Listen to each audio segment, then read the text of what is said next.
Upon seeing the new seasonal anime, I had a feeling of nostalgia after watching the first couple of episodes of the Akutope on White Sand, one of the new slice of life animes. Everything about it has been great so far, and the beautiful animation reminded me a lot of ALullInTheSea, with it being set near the ocean and focusing on the adolescent period. It's quite amazing looking back at how long it's been since the release of ALullInTheSea, and seeing how the animations and scenery near the sea done by PA Studios 8 years ago is still as beautiful as it is today. I remember stumbling upon the anime and thinking that the end goal of the anime was about a love triangle, with each character loving another, but there was a lot more to it than just romance that I wasn't able to understand until I binged the whole series again. I realized how close this anime was to me at the time when I first experienced change, when I transferred schools and lost my persona and role with my friends. ALullInTheSea covers a lot of individual concepts: discrimination, understanding affection, and keeping friendships, all that could be easily separated or connected by the process of changing.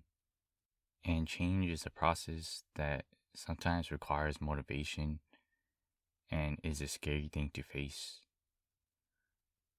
No one wants to lose their role in their friend group and lose that trust, with the fear of knowing everything will be different if change occurs. No one wants to change if life is already as good as it is. And being naive and young, it's a hard thing to accept. It's hard to accept new relationships, environments, and responsibilities because everything is new and unknown. ALullInTheSea captures those individual choices that each protagonist make to adapt to the slow change in the environment. And at a period where personalities are still shaping, every protagonist have their own assumptions and choices, but it's usually the negative emotions that are the hardest to understand. Whether it's losing a loved one, having jealousy, or hating someone, everyone has a phase driven by grief. And oftentimes, there's a story behind it that could cause differences in how people think, which makes the understanding between both sides to be more difficult.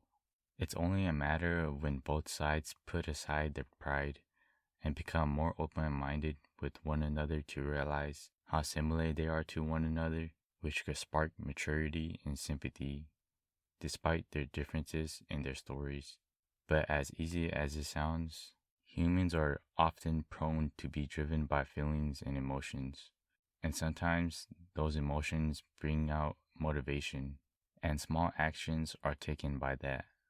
And it's just the natural process of changing.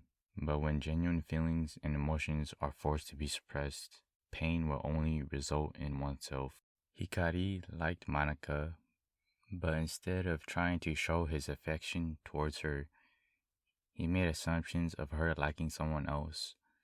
And because they are both childhood friends before his one-sided feelings, he only ended up supporting her, which only led to more jealousy and actions that denied what he really wanted.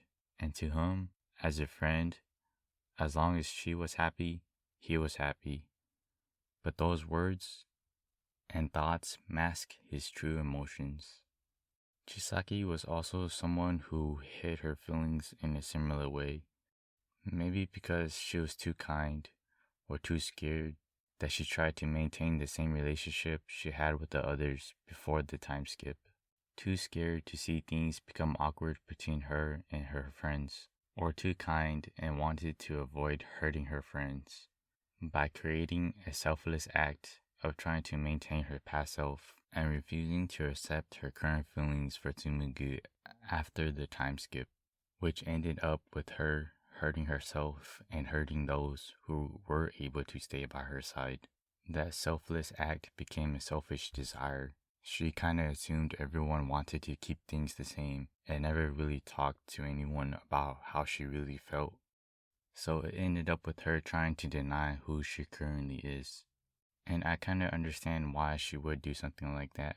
She just wanted to protect the relationship that she had with her friends And being the only one out of her childhood friends that didn't hibernate, Chisaki probably felt like she stood out more and felt like maybe she didn't belong with them anymore because she grew older and changed a lot more compared to everyone else who stayed the same. And the only thing she felt she should do was avoid the truth and carrying all the burden by herself. And if there's one thing that I learned from this anime, it's lying to yourself is like pitying yourself, and it will never change anything. When the words contradict the actions, it hurts both parties rather than just one person. And that in itself colludes the trust in relationships. And that is some things that I got after revisiting this beautiful masterpiece. And it goes back to the quote of, at the end of the day, everyone is human and people take things differently. It's always better to be more open minded instead of assuming things.